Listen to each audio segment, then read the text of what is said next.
un enfant de Dieu, kutambulisho wala kitambulisho mtoto wa c'est le Mungu. Saint-Esprit qui nous donne cela. Ni Roho Mtakatifu anatukaburia kwa batoto wa Sans le Mungu. Saint-Esprit, Bila Roho nous ne Mtakatifu pouvons pas appartenir à Dieu. Biblia inasema tunawezi kuyaba Sans le Mungu. Saint-Esprit, Bila Roho Mtakatifu personne ne peut appartenir à Dieu. hakuna yule anawezi kuyaba Mungu. Vous allez voir que même pour écouter Dieu, Mutaishikia pour kwamba comprendre la parole de Dieu, kuelewa neno ya Mungu. il faut qu'il y ait le Saint-Esprit dans la personne. Inapendezwa Roho Mtakatifu ekale Celui ndani qui n'a ya pas le Saint-Esprit, ula ana na Roho il est Mtakatifu. difficile d'écouter Dieu Kigomo kwake et ashikie de Mungu comprendre le langage de Dieu. na kuelewa bile Mungu Car anataka la nature kumwambia. de Dieu Kwa maana mfano ya n'est pas en Mungu lui. iko. Vous allez voir que Ni kwa maana mtaona ya kwamba Dieu, Mungu il peut donner une vision, anaweza kuleta un onyo songe à tout le monde. kwa bantu bote, Que ce soit païen au ou mpagano chrétien, Mkristo. tout le monde Kila peut avoir mtu un songe. anaweza kulota, Tout le monde Yo-yo. peut avoir une vision. anaweza kupata onyo. Dans la Bible, Ndani ya il y Biblia a eu des rois païens. kulikuwa bafalme wa Tel que, pagano. Nabucodonosor, Nabukadnezar, Dieu lui a donné la vision du monde. Mungu aliweza mkaburia onyo La ya kile vision dunia des choses qui devraient itakuya, arriver. onyo ya bile Mais bitafikaka. cependant, Ni kwa wakati ce roi ici, huyu mfalme il ne connaissait pas l'éternel Dieu. ashikumujua wake Mungu. Ce roi ici, Huyu il ne mfalme marchait pas avec Dieu. ashikwanze ashikwe Mais mtoto wa cependant, Mungu. il a plu à Dieu Ipo kwa maana de lui ilimpendeza donner une Mungu vision amfungule qui macho va aone, toucher le monde entier, tagusa dunia qui va mzima, parler des choses qui vont arriver. tasemezea bintu bitakuya baadaye. Mais l'explication, Lakini la mafasirio connaissance de cette vision-là, kile Mungu alitaka kusema il mule fallait onyo quelqu'un ilipendezwa en qui on Mungu va trouver l'Esprit de Dieu ule ndani yake pour batakuta roho ya donner Mungu l'explication juu ya kuleta de la kutafsiri vision ndoto que Dieu lui a ile donnée. Mungu alikaburia ule mfalme. Tout le monde peut avoir une vision. Bantu bote banesi kupata onyo, Mais l'explication de la vision, lakini maana kile Mungu il n'y anataka a que kusema celui-là ni paka ule qui a l'Esprit de Dieu, ana roho ya Mungu qui est capable d'expliquer njoo iko na une uwezaji vision ou un songe ya que la personne kufasiria a eu. ndoto ile mtu aliweza pata. Il y a eu encore un roi, Kuweza kwa tena Païen. mfalme pagano le pharaon. yalikuwa Farao Il a eu une vision. aliweza pata onyo. Il y a eu encore des prisonniers Kuweza kwa qui ont bafungwa eu des visions. aliweza pata mandoto. L'explication de toutes ces visions-là, Fasirio ya ile mandoto yote il fallait Joseph, ilipendeza Yusufu, l'homme en qui on a trouvé l'Esprit de Dieu supérieur, mule ndani yake baliweza pour kuta roho ya donner juu l'explication ya kuleta aux fasirio prisonniers kwa ule des aliweza kwa choses qui devaient bafungwa, arriver. bintu biliweza kufika kwa wakati ya mbele. Joseph était l'homme qui avait l'Esprit de Dieu, Yusufu alikuwa mtu Qui alikuwa était na roho ya capable Mungu, alikuwa na de uwezaji donner l'explication ya kuleta de fasirio la vision ya que onyo le roi avait vue la ile nuit, mfalme aliweza qui kupata, a tourmenté toute son âme iliweza vuruka parce nafsi yake qu'il yote, manquait l'explication. kwa maana ashikujua ile Même les itakusema. sorciers, Hata bachawi, même les magiciens, balozi, personne n'était capable hakuna yote alikuwa na d'expliquer uwezaji les songes. ya kufasiria Car ndoto, les kwa songes, maana ndoto c'est Dieu lui-même qui les ni donne. Mungu anaileta, inatoka Il faut kwake. avoir la nature de Dieu en toi Inapendeza uwe na mfano ya Mungu pour ndani yako, comprendre la hivi vision, uelewe pour onyo, avoir ili l'explication. upate fasirio wala maana ya ndoto. Le roi fut agité. Mfalme Il pose alivurukwa, la question au sorcier. anauliza bachawi, Il pose la question au magicien. anauliza balozi na bachawi, J'ai eu un songe, nilipata ndoto mais j'ai oublié ce songe. lakini inanipotea. Je veux que vous, les magiciens, Ninapenda Vous m'expliquez mwe bachawi les songes. balozi munifasirie hiyo. ils se regardent les uns les autres. Balozi bana bachawi Personne banangariana. n'était capable Mchawi na balozi amgukwe muntu de aliweza donner le songe ya kuleta ndoto et d'expliquer na le songe. kufasiria ile ndoto.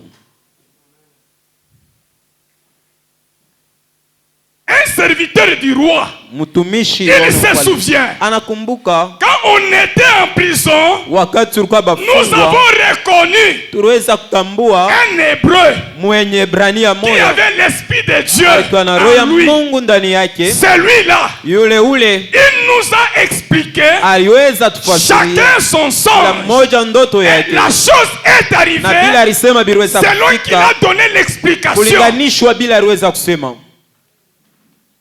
Le roi il dit, Mfalme vous pouvez anasema l'amener. mumlete ule Quand on mtu amène alisaidia kwa wakati banaleta dans le Yusufu palais du roi, ndani ya nyumba ya Le roi il mfalme. pose la question. Farao anauliza, Joseph commence à donner Yusufu l'explication. anaanza kuleta maana ya ndoto.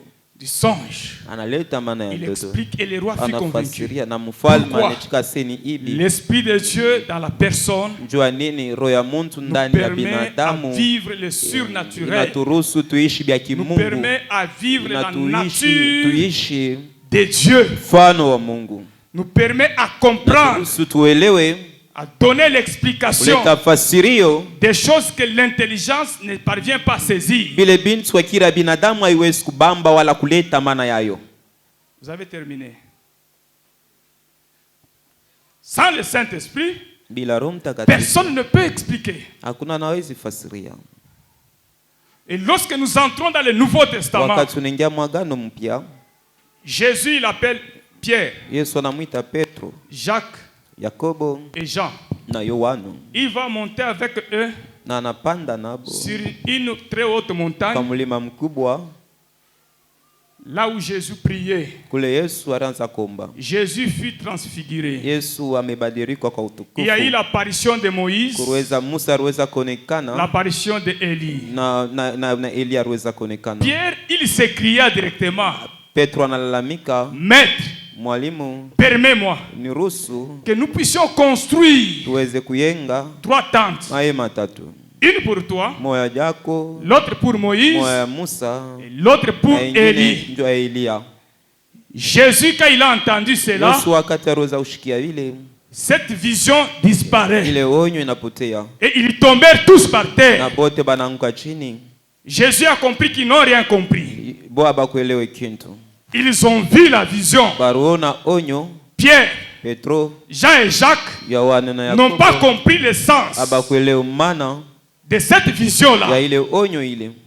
Jésus dit ceci, Yesu anasema hivi, ne parlez pas mushiseme, de cette vision que vous avez vue. C'est à Matthieu mushambie 17. muntu kwa hiyo onyo C'est à mnaona. Matthieu 17, ce que je dis Matthieu là. 17. Ne parlez à personne Mushambie muntu mambo mnatokea de kona. cette vision-là. Mushambie Pourquoi? muntu kwa nini? Pierre, Jacques et Jean Petro, Yakobo na n'avaient pas Yohana encore reçu le Saint-Esprit en eux. abakwe basa kupokea Roho Mtakatifu Et ndani c'était mwao. difficile à Pierre Ilikuwa kigumu kwa Petro d'expliquer cette vision-là. afasirie ile onyo.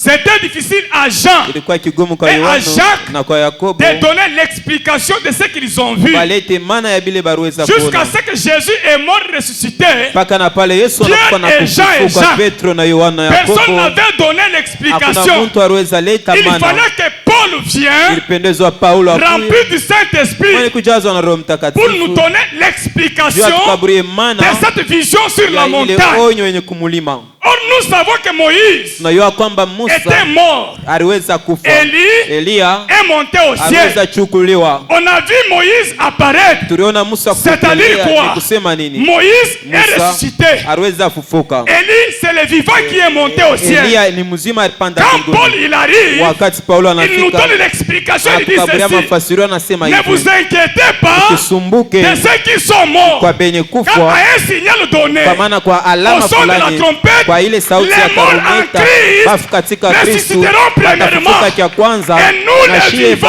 bajima qui sommes restés pour tuliweza ces kubakia jours, kwa ile nous siku, serons tous ensemble shi bote transformés pour tutabadilika juu ya être kubebewa ensemble pamoja avec Jésus kwenda dans les muhewa. airs. Ça, Pierre ne pouvait pas expliquer Ile ça. Petro hakuweze Paul, kufasiria quand hiyo. il arrive, Paulo il wakati lui donne l'explication. analeta Il fasirio, explique que c'est Moïse anafasiria là. kwamba yule Il Musa représente les morts en Christ anaonyesha bene kufa qui katika seront Kristu, ramenés à la vie. bale batafufuka wakati Yesu atakuya. Élie que vous avez vu, Eli ule mliona c'est les vivants ni wazima, qui vont rester à table. atabakia Et bazima, ont un signal donné. na kwa alama ile Les Bwana anajua morts, bafu ceux qui sont morts en bene Christ, kufa ndani ya Kristu reviendront à la vie. Et batafufuka, nous les vivants, shie nous bajima serons tous ensemble transformés. tutakuwa pamoja kwenye Et pour kubadilika être avec le juu Christ ya dans kuikala les na airs. Kristu Donc milele. Jésus, pendant qu'il priait, Yesu wakati anaanza c'était sur kuomba, une haute ilikuwa montagne. kwenye mlima Et mkubwa, quand Élie et na Moïse ont wakati disparu, Elia la na Bible Musa dit, wanapotea, Biblia la inasema nuée wingu l'enveloppa. liweza kumbafunika. Cette explication, il n'y a que Paul. Hii fasirio ni paka Paul qui a Paulo. reçu. Paulo aliweza C'est lui kuleta. qui dit Élie et Moïse représentent la loi et le Ule unaona prophète. Musa na Elia Il n'a wanaonyesha pas sheria tort. na wanabii ashilande. Il n'a pas tort. Anasema Mais kweli na ashilande. l'explication dans le Nouveau Testament, Paul lakini il vient mfasirio nous expliquer cela. anakuwa nayo kuleta mfasirio mfano mwingine. Nous allons faire la lecture, Hébreux chapitre 8. 11, versets 8 à 10. Nous lisons au nom de Jésus-Christ. Tunasoma Amen. jina la Yesu. C'est par la foi qu'Abraham, Ni kwa imani ya Abrahamu lors de sa vocation, wakati ya mwito yake obéit et partit na natii na pour un kwenda lien qu'il devait recevoir, na fashi un ile héritage. alipashi kupata Et kama qu'il urithi. partit sans savoir où il allait. Alianza kwenda bila kujua wapi alianza C'est kwenda. par la foi qu'il vint s'établir dans la terre promise, Ni kwa imani anikala kubulongo comme dans malako une terre étrangère, kama bulongo bule ekote na habitant mpita sous des njia tentes, mwenye kuikala kwenye maema ainsi qu'Isaac et Jacob, na Isaac na Yakobo les cohéritiers de la même promesse. asema bariti bapa moya na ile adi moya moya Car il attendait kama na baranza kuchunga la cité qui a des solides ile fondements, muji ina misingi ya nguvu, celle dont Dieu est ile l'architecte Mungu mwenyewe mwenye kujenga et les constructeurs. ye mwenyewe anajenga Amen. Mungu. Amen. Foi Ni kwa imani qu'Abraham, ile Abrahamu lors de sa vocation, wakati ya mwito wake obéit et partit pour un lieu aliweza tii na kwenda kwa fashi qu'il devait recevoir un ila héritage weza kupokea kama urithi, et qu'il partit sans savoir où il allait. na alianza kwenda bila kujua wapi alianza kwenda. C'est par la foi Ni kupitia imani qu'il vint s'établir dans anakuwa la terre kukala pa promise, inchi ya malako comme dans une terre étrangère, kama bulongo bule uko habitant kama sous des mgeni tentes, mwenye kuikala kwenye maema ainsi qu'Isaac pamoja na et Jacob, na Yakobo les cohéritiers de la même promesse, bariti ba malako moya wala ati car il moya, attendait la cité qui a été solide, qui a des solides fondements, anaanza kuchunga inchi ile na msingi celle dont nguvu, Dieu est ile Mungu yeye l'architecte mwenyewe analeta mpla wala matengenezo constructeur. na anajenga mwenyewe. C'est lui qui se laisse conduire par le Saint-Esprit, Anajachiria kuongoziwa na Roho Mtakatifu. l'obéissance Kutii Roho Mtakatifu devient un acte prophétique. inakuya tendo ya kinabii. C'est lui qui se laisse conduire par le Saint-Esprit. Mwenye kujachiria kuongoziwa na Roho Mtakatifu, Premier point, l'obéissance devient un acte prophétique utiifu inakuya tendo ya kinabii et aussi un acte de la foi. na tendo ya imani.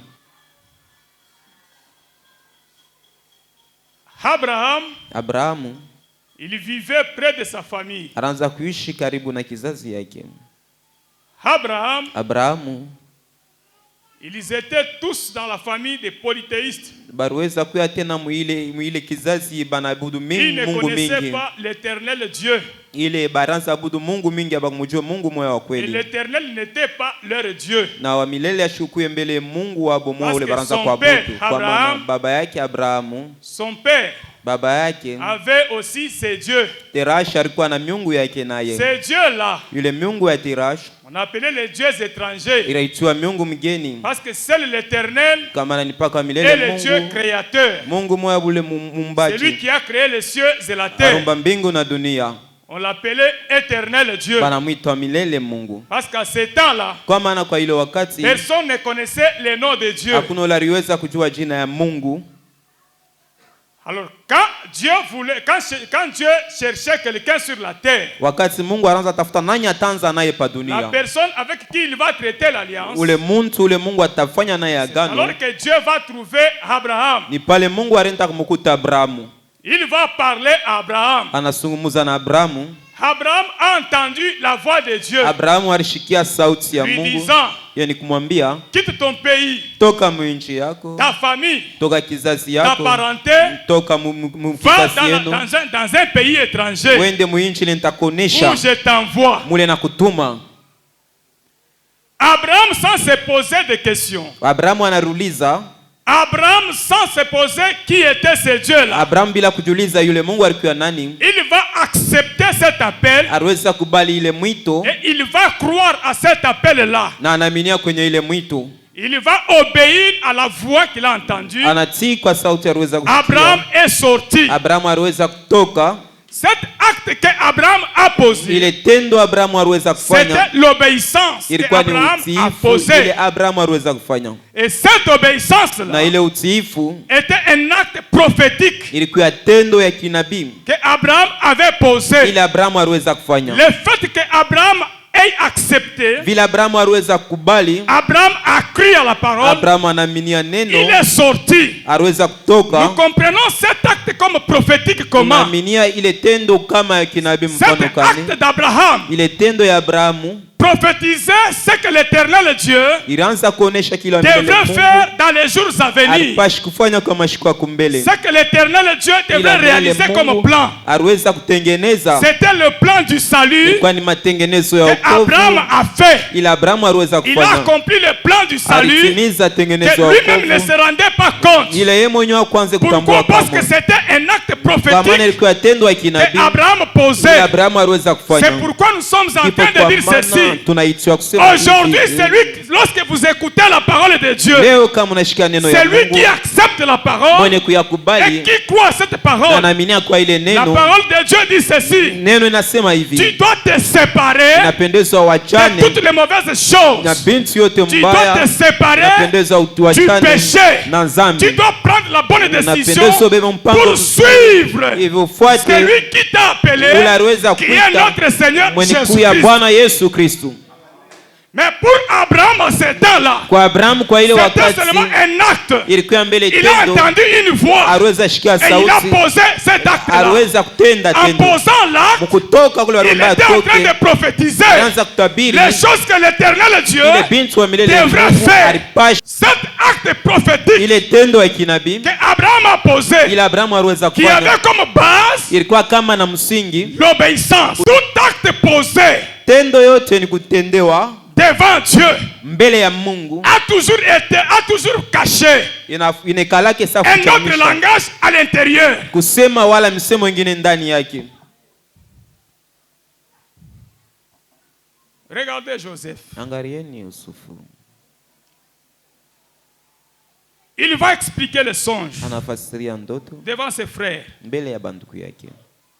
Dieu m'a montré ceci. Mungu ananyonyesha kifulani, Le soleil, la lune et les étoiles ile tena mwenji, nyota na yua se prosternaient devant moi. uweza kupika magoti mbele yangu. Ses frères Banduku yake ne pouvaient pas comprendre cela. abakuweze kuelewa ile, Ses frères banduku yake ne pouvaient pas donner l'explication à abakuweze cela. kuleta fasirio kwa ile.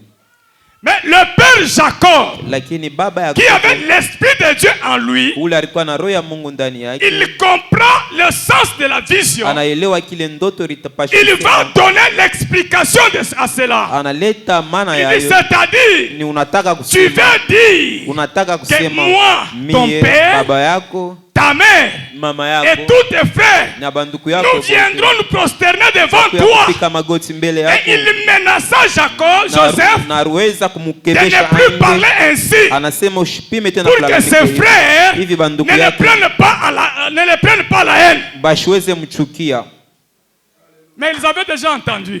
baruweza kabasa kushikia, Il va obéir à son père. alipashi kutii kwa baba yake. Maintenant, ce qui devrait s'en suivre, Ile ruweza kufuata la vente de Jacob kujishiwa kwa jusqu'en Égypte là, Yusufu anenda Misri, l'obéissance, kutii, c'est lui qui obéit à l'Esprit de Dieu. mwenye kutii roho ya Mungu, L'obéissance de Dieu est un acte prophétique. kutii kwa Mungu tendo C'est kinabii. c'est Joseph-là Ni qu'on a Yusufu vendu. ule baruweza La kujisha, vente de Joseph kujishiwa kwa Yusufu est devenue un acte prophétique inakuya tendo que les frères kinabii, avaient posé ile banduku baruweza tout kufanya en ignorant le vrai sens. bila kujua maana yayo ya Les kweli. dieux qui avaient permis, Mungu aliweza ils ruhusu, savaient que cet acte que Joseph vient de alijua kwamba poser, hii tendo c'est un banafanya acte prophétique inakuwa ni tendo ya qui parle, kinabii, qui parle du plan du salut inasemezea que matengenezo Dieu ya va wokovu accomplir pour ile toute Mungu l'humanité. atatimiza kwa dunia mzima. Joseph est devenu le type de Jésus Yusufu anakuya qu'on picha a vendu mfano par ya ses Kristo. frères. Qu'on a vendu par ses frères. Baruweza kushika bantu wake Bayuda, Oui. Qu'on a vendu par ses frères juifs. bantu wake Bayuda baruweza Au prix de kujisha, l'argent. baruweza kushika De pesa 30 pièces de monnaie. kwa ile tena 30 Comme pièces ya Joseph était mafuta, aussi vendu. mpaka vile Yusufu Au prix arudishiwa, au prix de, des pièces de monnaie. baruweza là-bas. kushika kwa ile fedha ile. Et quand il arrive en Égypte, wakati anafika Misri, voilà, il est allé sauver tout un peuple. ni pale anaenda kuokoa taifa mzima. Mais au début, avec Joseph, Kumwanzo na Yusufu, cela ile était un acte qu'on avait posé seulement. ilikuwa tu ni tendo baliweza Avec le choisissement, l'obéissance. na kutii tu. Ses frères l'ont tenu à la main et ils l'ont jeté dans une citerne Baliweza mbamba kwa bantu kwa jusqu'à le kwa vent. munjimu mpaka kumujisha. L'obéissance à Dieu devient un acte Inakuya prophétique tendo lorsque la kinabii personne wakati muntu accepte de poser cet acte anakubali kutii selon Mungu, qu'il a entendu la parole de Dieu. kutii sauti ile aliweza kupata kwa Mungu. Regardez encore cette femme. Kuangalia tena, mwangalia huyu mke. Cette femme qui perdait le sang pendant 12 ans. Huyu mke aliweza potesha damu Après avoir tout dépensé, kisha kupeleka mali yake yote kwa elle mganga. se dit en elle-même, Anasema ndani cette mwake, fois-ci, hapa sasa je vais seulement toucher niende tu nikaguse le pan de sa robe. upindo wa mkanjo Si seulement je wake, touche, kama ninayagusa je serai guéri. itaponeshwa. C'était une foi qui a commencé en elle. Ilikuwa ni imani ilianza ndani Si mwake, seulement je fais cet kama acte ici, tu mimi nafanya kitu moi je fulani serai guéri. mitaponeshwa. Et quand elle a posé Na l'acte, wakati aliweza kufanya kile alisema ndani, voilà la guérison s'est ensuite. ni vile aliweza On kuponeshwa. a vu la guérison dans la vie de cette femme. Bariona ule mke Plusieurs ule personnes. kupotesha tena damu alikuwa mzima. Plusieurs personnes, Bantu mingi lorsqu'ils entendent la voix de Dieu, wakati banashikia sauti la ya voix Mungu, de Dieu, nous l'entendons. neno ya Mungu Par la tunasikia prédication, kupitia nous mahubiri, l'entendons. Par tunayashikia une révélation, kupitia nous ufunuo, l'entendons. Par une tunayashikia voix audible. kupitia sauti yenye kushikirika mashikio. Lorsque l'Éternel Dieu vous demande Wakati de ule faire quelque Mungu chose, anamilomba kufanya kitu faites-le selon kimoja, que vous avez entendu. muifanye vile Mungu ananiambia mufanye hiyo, Faites-le muyafanye selon que vous avez entendu. vile moyo muruweza Ne kushikia. posez pas la question Mshughulize aux voisins. jirani Ne wenu, posez pas la question mshughulize à ceux-là qui sont à vos côtés. ben kwa Non, pembeni yenu. minashikia hivi, J'ai minashikia hivi. entendu ceci, Il qu'est-ce que risque cela veut dire? d'interpréter ce qui n'est pas la vérité. Anaweza kukaburia mfano aina ile ya byakweri, Il risque de vous donner une autre anaweza interprétation. kumikaburia mfano Faites ingine. seulement selon que l'Éternel Dieu Fanya vous a vile wa demandé milele Mungu de faire. anaomba ubifanye. La Bible continue, elle dit ceci. Biblia inaendelea inasema hivi, Abraham, Abrahamu c'est par la foi ni kupitia imani qu'il a écouté la parole de aliweza Dieu. kushikia kusema Et kwa Abraham Mungu, a pris la na décision Abrahamu alibeba mpango de quitter sa famille, ya kutoka d'aller kizazi vivre yake loin de sa kwenda famille. kuishi mbali, Là où il est allé vivre, kula aliweza kwenda il kuishi. vivait sous des tentes. Anaanza kuishi kwenye mahema, ina munyumba kwenye Il mahema. vivait sous des tentes Anaanza kuishi kwenye mahema avec sa postérité. na Ou kizazi yake, avec sa na postérité, kizazi yake. ils ont passé leur temps sous des tentes. Aliweza kupitisha wakati hapo pa dunia chini ya mahema beni kuchunga Une cité ile muji qui a des fondements na solides misingi yenikuwa na qu'ils nguvu, attendaient là-bas. bile baranza kuchunga. Pendant qu'il est sorti, Wakati anatoka Abrahamu il est allé rencontrer anaenda tena kukutana, la foi. anakutana Après avoir posé kisha kutenda l'acte de l'obéissance. tendo ya utiifu. Quand il est sorti, Wakati la aliweza Bible dit, kutoka, il est passé tout son temps ni kusema alipitisha à wakati mener yake sa yote, vie sous des tentes. pitisha maisha yake yote pa dunia Celui kwenye qui vit sous des mahema. tentes, Kuishi kwenye il mahema, vit provisoirement. anaishi kwa wakati mpaka vile ya kidogo. Celui qui vit sous des tentes, Mwenye kuishi kwenye c'est une mahema habitation provisoire. ni makao ya wakati kidogo. Pour dire quoi? Jua kusema nini? Après un temps, Kisha wakati je peux détruire cette maison. ninawezi kuharibisha Je peux m'en aller vivre ailleurs. ninawezi kwenda kuishi Après fasi un nyingine. temps, Kisha wakati je peux démonter encore ninawezi pour kufunga aller tena construire hii quelque njia part. kwenda kuyenga fashi C'est nyingine. une habitation provisoire. Makao ya wakati kidogo.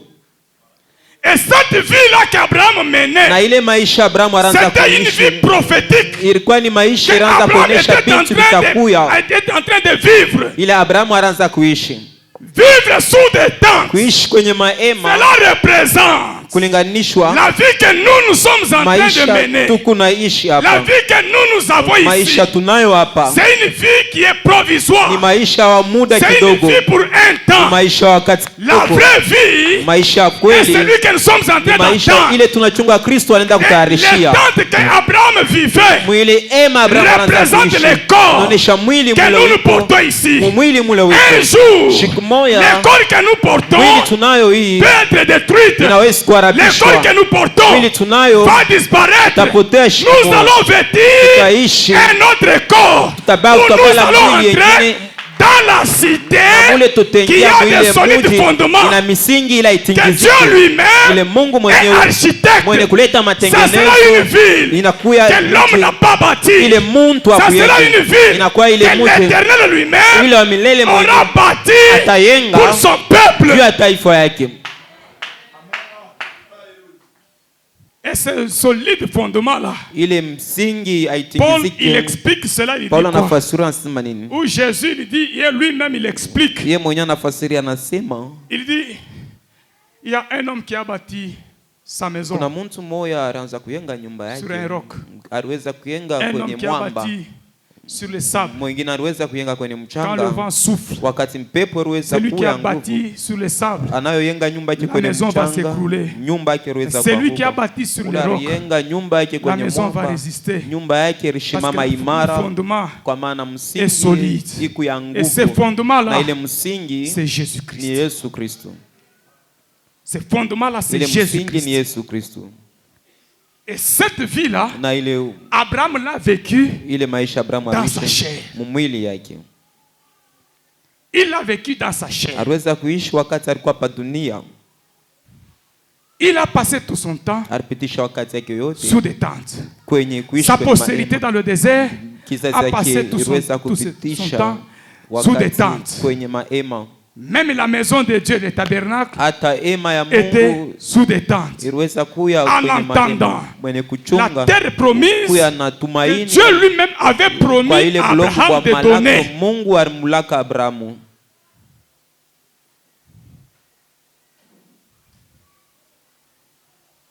Nous avons reçu la promesse de Dieu. Tulipokea ahadi ya Mungu Que un jour, ya kwamba siku moja nous irons rencontrer notre Seigneur tutatoka pa Jésus-Christ. dunia hapa twenda Un jour, siku moja nous allons entrer dans le paradis. tutaingia ndani Un ya jour, nous allons paradisi. entrer Siku moja dans la cité de Dieu. tutaingia ile muji ya Mungu, Un jour, nous avons moja une cité de Dieu. tutaingia muji ya Mungu. Mais en entendant, Na ni kuchunga, nous vivons sous des tentes. tunaishi mbele kwenye Car les corps que mahema. nous portons, Mwili tunayo hii, un jour, on peut détruire ça. siku moja inaweza kuharibika, Un jour, nous allons mourir. siku moja Que tutajikiwa. celui qui Ule va mourir dans cette chair ici atakufa ndani ya hii mwili, ne meurt pas comme quelqu'un qui n'a pas de l'espérance. ashikufe kama muntu byake binishia pala pana, Ne meurt pas comme quelqu'un qui ne connaît pas Dieu. ashikufe kama muntu ajue Mungu, Ne meurt pas comme quelqu'un qui est perdu. ashikufe kama muntu mwenye Et kupotea. cette espérance-là, Na ile tumaini nous l'avons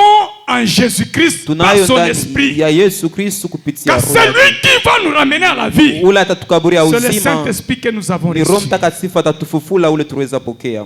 C'est le Saint-Esprit que nous avons Ni Roho reçu Mtakatifu tuweza qui va nous pokea, ressusciter ule ces jours-là. atatufufula ile siku. C'est le Ni Saint-Esprit Roho qui va nous Mtakatifu ressusciter. atatufufula. Et c'est le Saint-Esprit qui nous donne l'espérance que nous Ni Roho avons. Mtakatifu na tukabura Et cette tumaini tunayo, espérance na ile nous amène à tumaini vivre na tupeleka tuishi différemment de tout le monde. kwa naishwa na bantu bote. L'espérance que tu as là Tumaini unayo te distingue parmi les autres. inakuachanisha katika bantu. Si tu meurs aujourd'hui, Kama unakufa tu ne leo meurs pas comme un païen. haukufe kama mpagano, Si tu meurs aujourd'hui, kama unakufa tu leo meurs avec l'espérance unakufa na tumaini d'être ressuscité un na jour, kufufuka de siku moja, revenir encore à la vie na pour kufufuka siku vivre moja, ensemble avec kuishi Jésus pamoja na dans le Yesu zé. ndani ya hewa.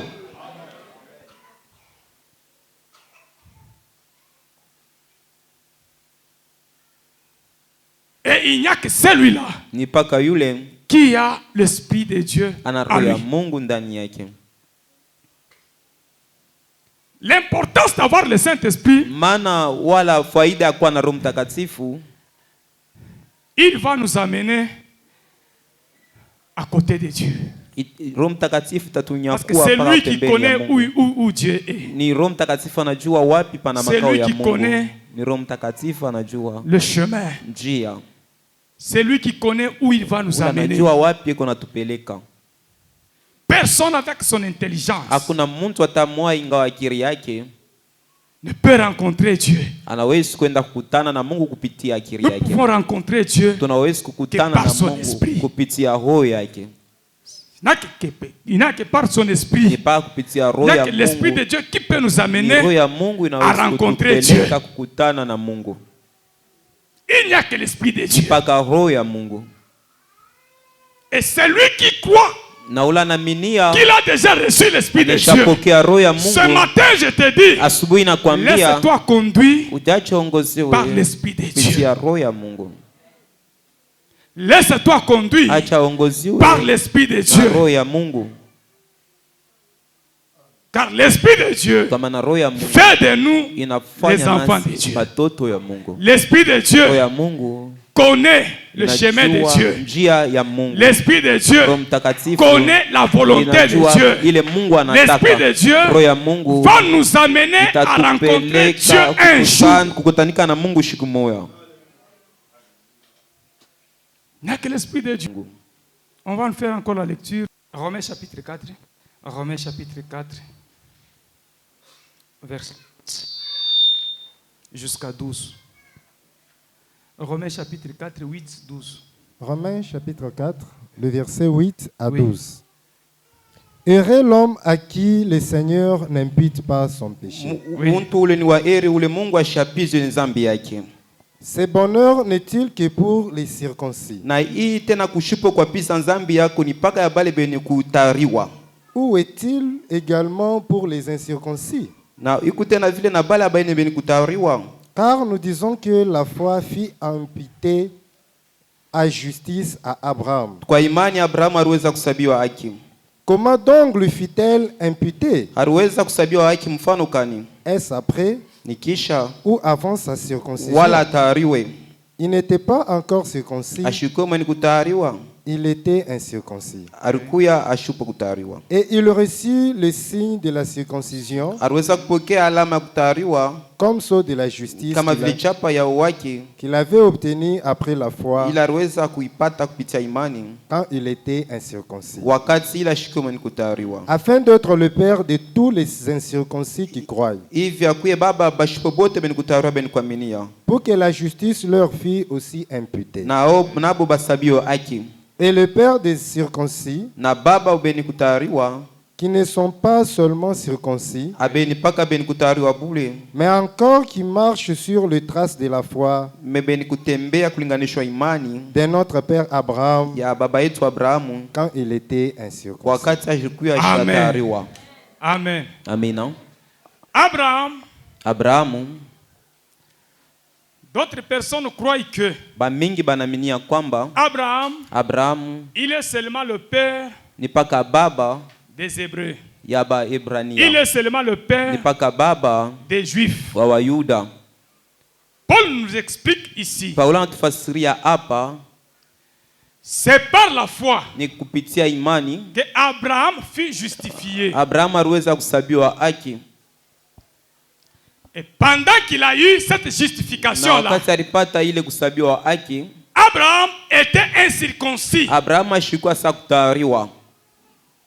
Or, les nations, Mataifa ils sont appelés les incirconcis, banaitiwa bantu bashipo kutahariwa comme un peuple kama taifa qui ne connaissait pas Dieu, ila ikujue Mungu, un peuple taifa qui était éloigné de Dieu. ilikuya mbali na Mungu. Cependant, Ni kwa wakati Abrahamu quand il a eu la foi, wakati aliweza kupata imani, Abraham était un incirconcis. Abrahamu alikuwa mtu ashipo Et il kutahariwa, fut justifié lakini aliweza kusabiwa dans la haki circoncision qu'il était kupitia ile kukosa par la kutahariwa, foi devant Dieu. kupitia imani alikuwa nayo ndani ya Il Mungu, fut justifié aliweza kusabiwa et haki être agréé par Dieu na Mungu anamkubali malgré la circoncision là. ingawa kukosa kutahariwa.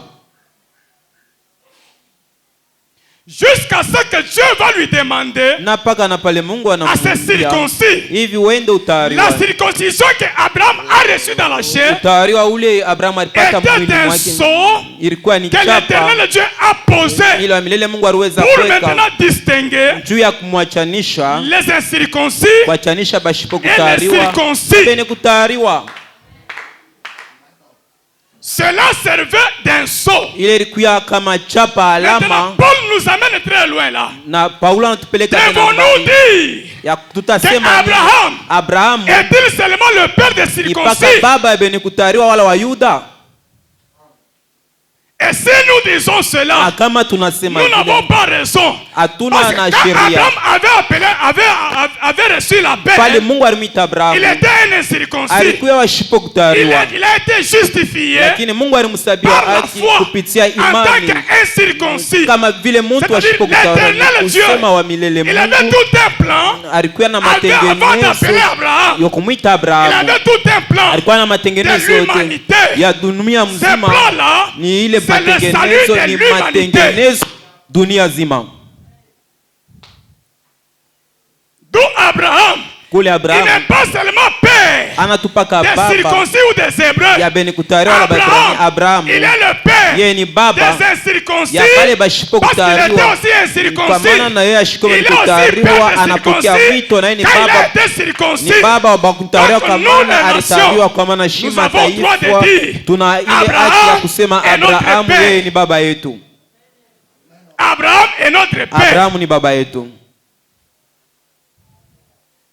Et quand même nous disons les nations, Kama tunasema mataifa, dans les mots nations là, muile tena tamko mataifa, il y a un mot, kuna tamko moyo la naissance. kuzarikwa, Nation, il y a la naissance. mule ndani yayo mna kuzarikwa, La destinée est liée à la naissance. ya kwamba hivi kesho yako inaambatana na kuzarikwa. La destinée de quelqu'un Kesho ya mtu est liée à la naissance. inaambatana na kuzarikwa. C'est-à-dire quoi? Ni kusema Quand on nous appelait nation, wakati batuita quand on mataifa, t'appelait toi nation, wakuita banakuita mtu wa mataifa, quand on t'appelait nation, wakati il y avait tout un plan de Dieu kulikuwa qui était matengenezo yote lié ya à la Mungu naissance de tous les hommes qu'on a appelés nations. iliambatana na bantu bote benefits wa Quand Christ est mataifa. venu, il n'est pas venu Wakati seulement Yesu pour les alikuya Hébreux, ashukuye il est paka venu aussi Babrenea, pour les incirconcis. alikuya nabo Il est venu bantu pour wa l'humanité mataifa entière. juu ya dunia Afin que c'est mzima, lui qui va ili l'accepter. ula C'est lui qui tamkubali, va croire en ula lui. taminia Qu'il ne ndani soit yake, pas perdu, mais ashipotee, qu'il soit lakini sauvé. aokolewe. Qu'il soit sauvé en Aokolewe lui. ndani yake. L'obéissance est un acte prophétique. Ile utiifu ni tendo la Lorsque nous kinabii. voyons Abraham, Wakati tunaona Abrahamu, Dieu lui demandait son fils Mungu Isaac. kumulomba mwana wake wa upekee Isaac, Donne-moi ton fils tukaburie unique. mtoto wako ule wa upekee, Tu vas me l'offrir à la untanitolea montagne Moriah. mulima. Abraham va obéir. Abrahamu Il a anatii, pris son fils anabeba unique. mwana wake wa Il upekee, va monter anabeba sans mtoto consulter sa femme bila kwenda Sarai kuuliza pour mama lui yake, dire voilà bila kumwambia, l'Éternel m'a ona wa milele demandé Mungu de lui ananiambia donner son hivi fils nimkaburie Isaac. mtoto yake Isaac. Isaka. Abraham n'a pas dit Abrahamu cela ashikusema à ile Sarah. kwa Sara, Il obéit lui-même aliweza à lui. kutii Il mwenyewe, va prendre son fils anabeba Isaac mtoto wake et il va Isaka aller avec lui. na anaenda naye. Cet acte que Abraham Ile tendo posait Abrahamu aliweza était un kufanya acte ilikuwa ni prophétique tendo ya kinabii, qui représentait le salut, ile ilianza kuonesha qui wokovu, représentait le salut de ilianza l'humanité. kuonesha wokovu ya dunia. Ce que l'Éternel devrait faire, Ile wa milele alipashi Dans les kufanya, jours à venir, ndani mashiku ilipashi ce que l'Éternel Dieu ile wa devait milele accomplir. alipashi kutimiza lorsque Abraham va poser cet acte-là, wakati Abrahamu atatii kwa ile, elle devient aussi un acte de la foi. inakuya tendo pia ya imani, Sans connaître ce qui va arriver, bila kujua ni nini itafika mwisho, sans voir ce qui va arriver après. jua kona ile tafuata. Il a cru, Aliweza kuaminia, il a posé un acte. aliweza kutii, Il a cru seulement, il a posé un acte. aliaminia na natii. Ce qui va s'en suivre après, Ile tafuata l'Éternel baadaye, lui-même wa connaît. milele mwenyewe anajua, L'Éternel lui-même wa milele connaît. mwenyewe anajua. Et cela, c'est tout un combat dans la Na vie des hommes inakuya sur la terre. ni vita kila mara Lorsque maisha ya l'Éternel Dieu vous mtu. demande de faire quelque Wakati wa chose, milele Mungu ananiambia vous allez mfanye voir que la kifulani, personne, utaona lui, va mtu préférer d'entrer en lutte contre Dieu. Atantafuta akatale kufanya bile Mungu aliweza Il va entrer kusema. en combat avec Dieu. Atakatala kufanya bile Mungu alisema. Quand Dieu te demande de faire ça, Wakati Mungu anakulomba kufanya kitu fulani, mtu anatafuta kumodifier. la personne commence à changer, donner forme selon Comme Dieu lui. m'a demandé Hivi Mungu ananikaburia hivi de construire kujenga les temples. hekalu. Parce que d'abord Nous pouvons d'abord faire la cotisation et après je vais voir comment ce qui va manquer, je vais un peu suppléer. En vérité, ce n'est pas ce que Dieu t'a dit. Kweli haina vile Dieu Mungu t'a alikwambia. demandé Mungu alikwambia construire umuyenge le temple. wewe mwenyewe. Toi, ce que tu peux faire, Hilo unaweza c'est de kufanya. prendre seulement les moyens Ni kubeba tu. de t'engager Unabeba plan inakute combien, Engage-toi unaleta seulement makuta. Wewe tu na dans ce que l'Éternel mpango Dieu kwa t'a kila vile demandé Mungu de alikulomba faire. kufanya. Et faites-le. Nafanya hayo. Et souvent, c'est un combat. Mara mingi Quelque chose. fanya kitu fulani. Ne cherche pas à modifier. Usitafute ubitengeneze cherche kwa pas à mfano yako. ajouter. Usitengeneze Faites kuongeza. selon que Dieu vous a Fanya parlé. vile Mungu Faites alisema na seulement qu'il moyo. vous a demandé de Fanya faire. vile Mungu alimilomba mfanye hivyo.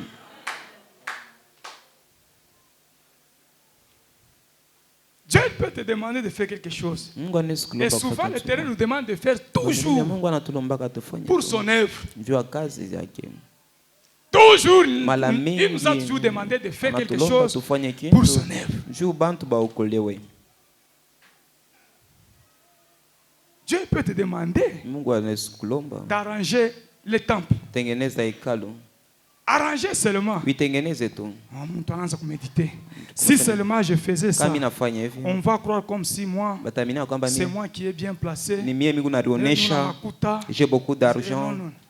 La personne commence à faire des Unaanza calculs. kupanga mawazo yako. Et lorsqu'on fait des Na wakati calculs, unapanga ça mawazo nous yako, empêche à agir. inatuzuizaka Et kutenda. quand ça va nous Na empêcher wakati à agir, nakuzuiza kutenda, nous ne verrons pas ce que hatutaona l'Éternel Dieu voulait ila faire. milele Mungu Parce que alipashi ce que l'Éternel veut faire maana sur ile chaque Mungu vie anataka kufanya pa reste maisha encore caché. inakuwa siri yake Reste encore mwenyewe, révélation. inabakia siri.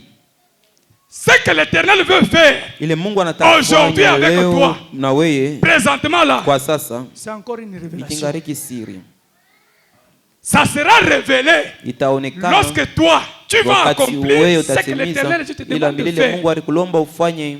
Ce que Dieu veut faire avec toi Ile Mungu anataka kufanya na wewe est encore une révélation. ikingari tena siri,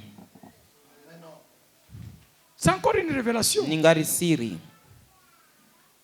On ne peut le connaître Tutayaona que lorsque ça sera révélé. wakati itaonekana. Dieu tunashuhudia. C'est alors que nous allons Mungu témoigner. anamsaidia. Dieu l'a fait grâce. Mungu tunaona Mungu kumsaidia. Nous avons vu Dieu lui porter secours. Tunaona Mungu kufanya hivi. Nous avons vu Dieu lui venir en aide. Tunaona Mungu kumsaidia. Nous avons vu Dieu lui venir en aide. Le miracle n'est pas Miujiza haiko un accident. mambo tu ya kushutusha kwa Mungu, Le hapana. miracle ici, Miujiza hii ça n'a jamais été un accident. haikimshutushake Mungu.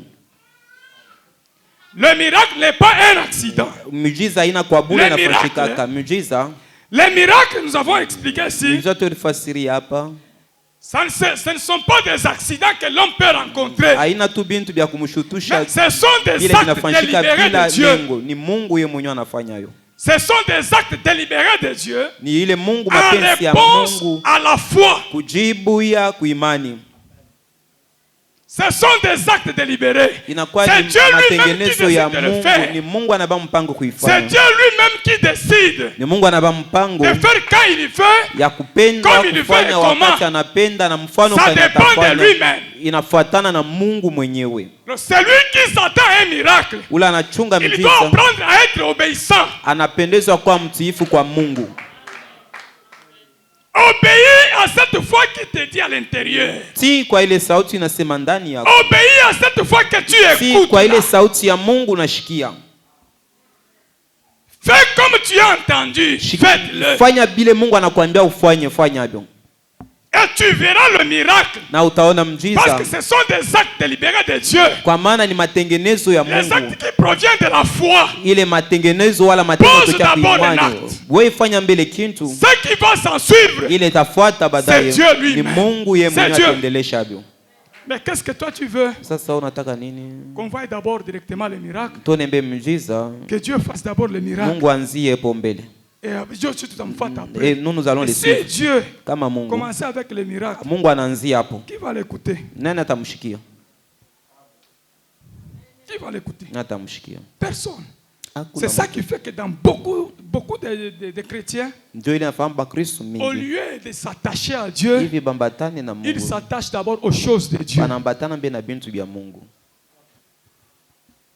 Quand tu viens à l'église, Wakati unakuwa kumisa. non, toi tu ne t'attaches pas à la parole, Haumbatane na mneno ni aux enseignements. wala Non. mafundisho hapana. Oui, Toi tu sais seulement que unatafuta. bashi depuis milikuya, Depuis que je suis venu, bantu yopa nashuhudia, les gens ni témoignent. depuis nous naomba, Moi, depuis que je priais, ni mishone kintu, je n'ai rien vu jusqu'alors. bashi bananyombea On sana. m'en a beaucoup On prié m'avait pour même moi. invité dans l'intercession. Bananita mon On m'avait même intercession. invité dans la Bananikia délivrance. mkono. Je ne vois rien. Ishone kintu. Non. Hapana. Toi, Oui. commence par le commencement. Anza kufanya C'est-à-dire kile Mungu anakuomba quoi? ufanye. Ni kusema nini? Attache-toi d'abord à la parole de Dieu. Wewe ndio ambatana na neno la Mungu. Obéis à la Si kwa parole neno de ya Dieu. Mungu. Obéis seulement à la parole de Si Dieu. tu kwa neno ya Mungu. Obéis à la parole de Si Dieu. kwa neno ya Mungu. Attache-toi. Ambatana. Les miracles ne sont pas des accidents qu'on va rencontrer en cours de route. Miujiza Non. haina bintu tu bitatutokelea tu pakie vya shipo matayarisho. Les miracles ne sont pas des accidents. Miujiza imetengenezwa na Mungu. C'est mon tourné dans tout le monde. En cours de route comme ça, non. Il y a un miracle qui t'attend. Ce sont des actes délibérés de Dieu. Miujiza inakuwa ni matengenezo ya Mungu.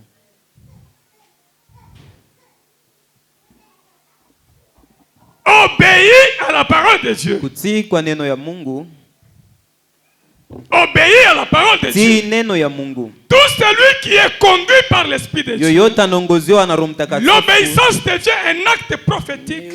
Kutii kuna kuyatendo ya Aussi un acte kinabii de la foi. na tendo ya imani. L'obéissance de Dieu est un acte prophétique. Kutii kwa Mungu Un na acte de tendo la ya foi. imani na Pose kinabii. seulement l'acte. Tuetenda tutendo.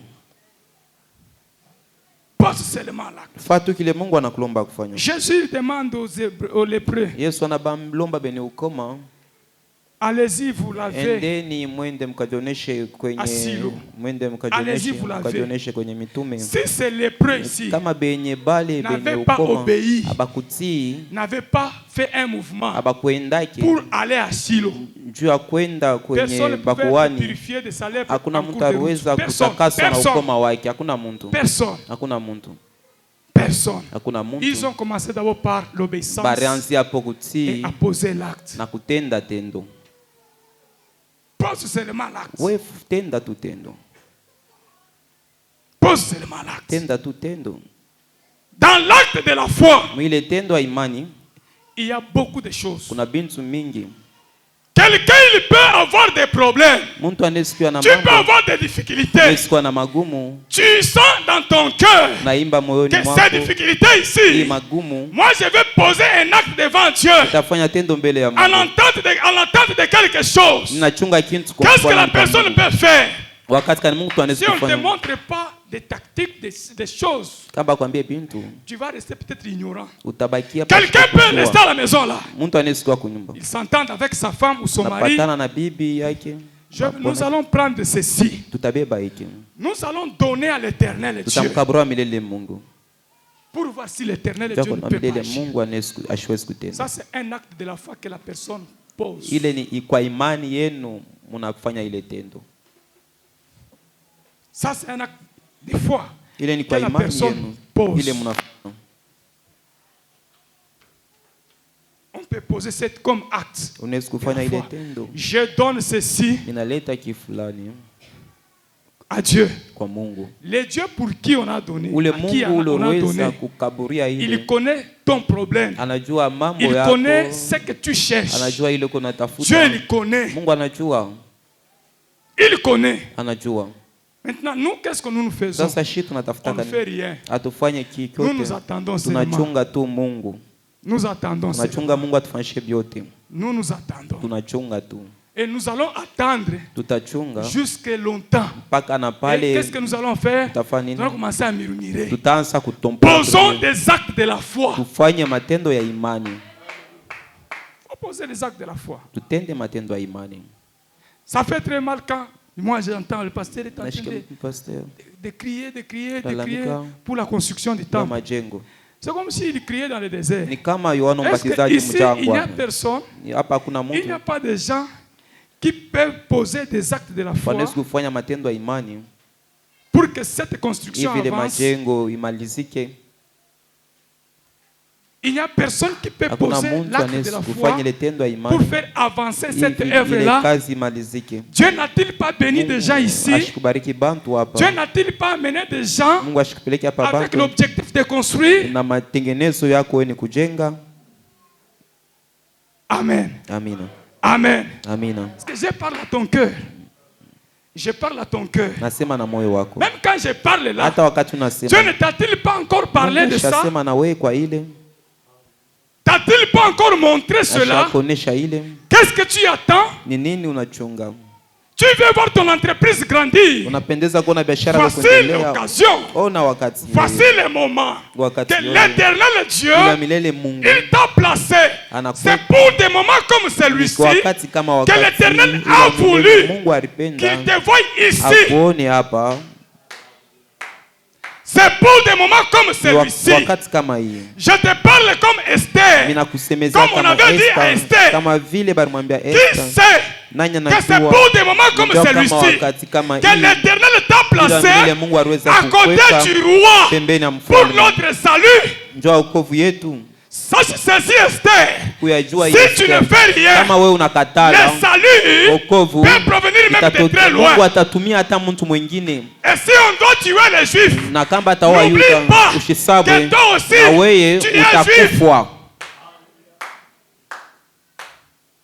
Si on échoue de construire, Kama tunachinda ce n'est pas qu'on va se moquer du pasteur. anasema batamchekelea N'oublie pastor pas que ushisabwe, tu es aussi na membre wewe du raft. batasema ni bamwile misa ile, N'oublie pas ça. ushisabwe ile, N'oublie pas ça. ushisabwe ile. Quand tes amis te verront, dis, mon Wakati cher, bwingi bwenu bote munashinda kuyenga kanisa. Le nombre que vous Ah, avez wanasema là, ka vous pasteur savez pas anashinda kuyenga on ne pana. va pas dire votre pasteur. Bwingi bwenu bote Le nombre que vous avez là, munashinda kuyenga vous kanisa. êtes incapable de Si construire. munaombaga na tel, Vous priez avec tel c'est-à-dire autre. quoi? Ni kusema Même ton entourage hata bantu te connaît bien. banakujua mzuri, Il connaît tes capacités. banajua unawezaje kufanya nini. Ton entourage te connaît Bantu bien. pembeni yako banakujua mzuri, Il connaît les moyens. banajua namuna unayo. Na yeye anadaje banasema ke bamashikini ndio wanayuaga bunyi wa makuta bale waonayo. Ce sont les pauvres qui connaissent le nombre d'argent ou les capacités financières de ceux-là qui en ont. Oui. Utabashikia toi aussi. Désolé. Oui, Moïse na Tshisekedi na makuta mingi. Moïse qui a beaucoup d'argent, mais lui n'a rien dans ses poches. Bari kuitaka compter. Tu étais avec eux quand tu Comment recevais l'argent. utaweza kujuger makuta huyu na huyu? Comment tu peux commencer à juger l'argent de l'un et de l'autre? Ce sont ceux-là qui n'ont rien. Ils savent comme les capacités financières des autres. On connaît. Toi, tu as l'argent. Toi, telle somme. Non, non, les gens sont au courant. Tu es bien connu. Tu ne peux pas te cacher. Tu es connu. Même quand l'œuvre n'avance pas, les gens s'étonnent. Vous priez avec tel. Lui là, il ne peut pas seulement donner $5 000. Là, je n'ai pas $5 000. Lui, il ne peut pas donner $5 000. Ah, il est numéro. Et ça, c'est la mauvaise foi. Ça, c'est être satanique. Il est numéro. Ça, c'est être satanique. Il est numéro. Tu dois poser un acte de la foi. Cet acte de la foi posé provoque, c'est pour provoquer le miracle de Dieu. C'est pour provoquer Dieu dans sa souveraineté. C'est pour le provoquer. Il y a des choses qui ne peuvent arriver que lorsque tu vas poser cet acte ici, pour ce temps ici. Si tu laisses ce temps ici passer, personne ne vivra le miracle qui est réservé pour ce temps. Personne. On attendra encore un autre temps. On attendra encore un autre temps. Nous allons attendre encore un autre temps. Si on ne fait rien, il y a d'autres choses qui seront bloquées aussi. Et on n'aura pas cela. Nous allons encore attendre d'autres opportunités pour retrouver encore d'autres choses. Les gens, si on parle de l'argent, ils deviennent froissés. Je ne le dis pas pour te blesser. Je le dis parce que c'est Dieu lui-même qui veut.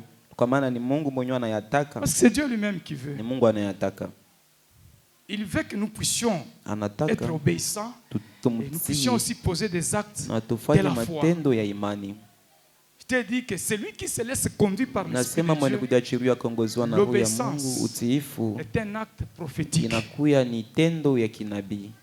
C'est lui qui se laisse conduire par le Saint-Esprit. L'obéissance est un acte prophétique. Le fait d'obéir et de poser un acte, ça parle du futur. Ça parle des choses qui vont se réaliser. Ça parle des choses que Dieu lui-même va faire. Dieu il peut le faire aujourd'hui pendant que nous sommes là, tout comme il peut le faire demain. Et ceux-là qui verront demain, ils reconnaîtront que notre Père avait été obéissant à Dieu. Il avait posé cet acte. Voilà ce que Dieu a fait. Souvenez-vous de cet homme officier. Cet homme officier romain. L'officier romain avait des moyens. C'était un chef. Avec ses moyens, l'officier romain va décider de construire une synagogue à Jérusalem. Il va construire une synagogue. Pendant qu'il posait cet acte-là, l'officier ne savait pas ce que demain réservait. L'officier ne savait pas. Après des années, l'enfant de l'officier va tomber malade au point de mourir. L'officier, malgré son argent, il ne savait pas qu'est-ce qu'il pouvait faire. Quand il est arrivé au bout, il s'est dit, je peux aussi aller rencontrer d'abord Jésus. Quand il arrive, là où était Jésus, il lui demande de lui venir en aide. Jésus ne voulait pas. L'entourage va maintenant faire voir à Jésus, cet homme ici, il mérite. Il mérite pourquoi? Quand tu prêches, tu nous enseignes chaque jour. La synagogue là, c'est lui qui avait bâti ça. La synagogue, c'est lui qui avait bâti ça. Jésus, il s'arrêta. Il s'arrêta. Les gens crient, il mérite. Il mérite. Pendant qu'il posait cet acte-là, la résurrection de son fils, la vie de son fils était cachée dans cet acte-là qu'il posait. L'acte que nous pouvons poser va cacher beaucoup de choses. Va cacher même la vie. Va cacher la guérison. Va cacher la résurrection. L'acte que tu peux poser là, ça cache beaucoup de choses. Et pour provoquer, rendre visible ce qui est caché, il faut être obéissant et poser l'acte de la foi. Ce moment-là, nous allons rendre visible ce qui est caché. Nous allons rendre visible.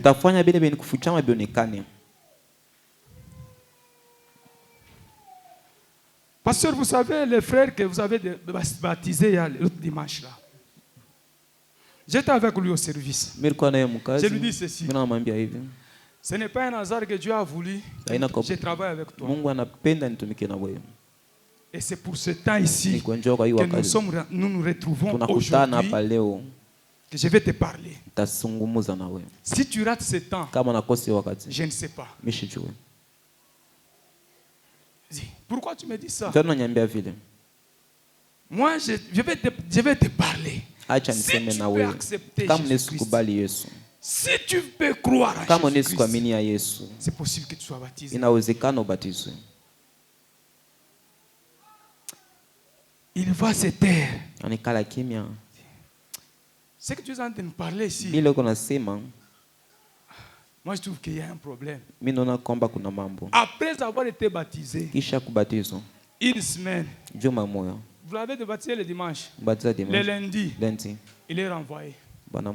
Il est remercié. Il vient, il revient, il me dit ceci. J'ai compris que il fallait croire en Jésus-Christ.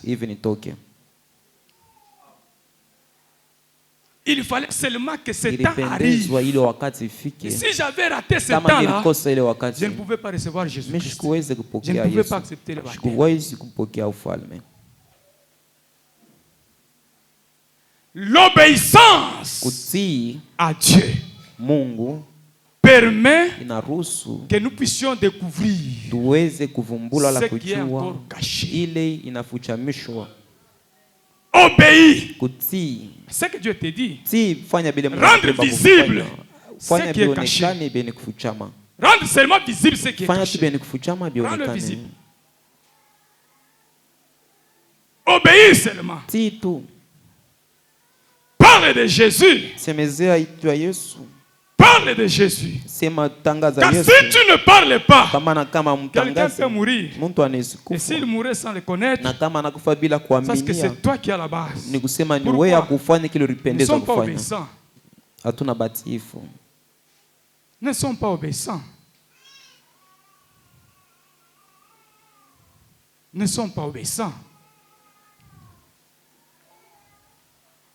Nous ne sommes pas obéissants. Amen. Amen. Amen. Amen. Amen.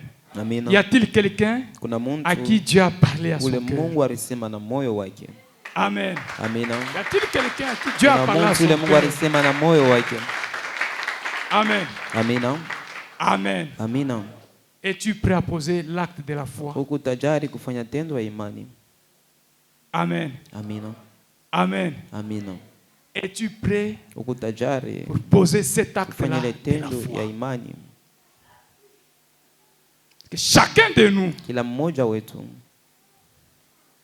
Dieu lui parle. Dieu lui parle. Dieu parle avec tout le monde. Il parle à tout le monde. Tu n'as pas encore reçu Christ. Voici le moment. Toi, tu crois que c'est un hasard qu'on t'a invité ou tu es venu de toi-même ou parce qu'il y a eu une circonstance, tu te retrouves. Il n'y a jamais eu d'hasard devant Dieu. Si tu te retrouves ici, c'est qu'il y a un plan pour le salut. Il y a un plan pour toi. Ce plan-là, c'est que si tu crois, si tu acceptes Jésus, si tu le crois, voilà, le salut n'est pas loin. Le salut n'est pas loin de toi. Le salut n'est pas loin de toi. Pose seulement cet acte-là de la foi. Prends une bonne décision et tu seras sauvé. Toi et toute ta famille.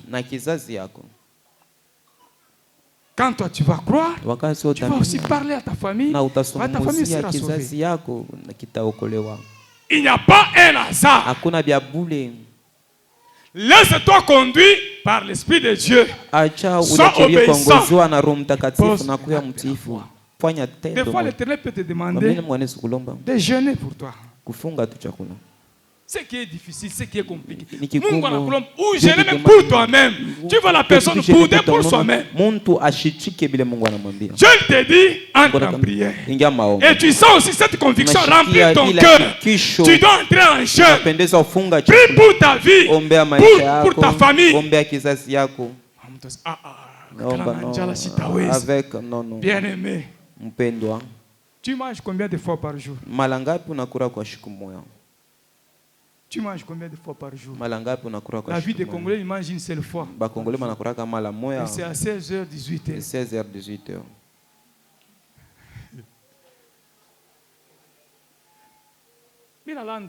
Est-ce que je suis en train de mentir? Ce n'est pas ça. Vous faites semblant comme si vous mangez une seule fois. C'est 15h, 16h, 18h. 16h, 18h. Si tu priais pour manger à 18h, est-ce que tu vas mourir? Normalement, tu manges à 18h. Mais Dieu te demande de jeûner. Il te demande de jeûner. Toi, tu manges à 18h. Il te demande de jeûner. Il te demande de jeûner. C'est-à-dire que tu peux commencer la prière le matin. Tu pries, ou tu pries. À 18h, tu dis, j'ai jeûné. Tu manges pour ta propre vie. Mais tu vois la personne. Je vais mourir. Non, je ne saurais pas. C'est trop difficile pour moi ça. C'est pour ta propre vie. Et si Dieu te demande cela, c'est parce qu'il voit que, comme il avait dit à Pierre, Pierre, pendant que tu dormais, voilà, le diable t'a demandé, il t'a cherché. Il a voulu te cribler comme les blés. Si ce n'était pas moi, Jésus, si je n'ai pas intercédé, si je n'ai pas prié pour toi, Pierre, normalement toi, Pierre, il ne devait pas être avec nous. Il y a des combats comme ça. Il y a des combats comme ça. Dieu te demande de prier pour ta propre vie. Tu vas faire débat pourquoi? Tu vas faire débat pourquoi? C'est pour ta propre vie que tu fais débat. Et si Dieu te demandait de prier pour toute l'église, de prier pour un frère ou pour une sœur, est-ce que ce sera possible?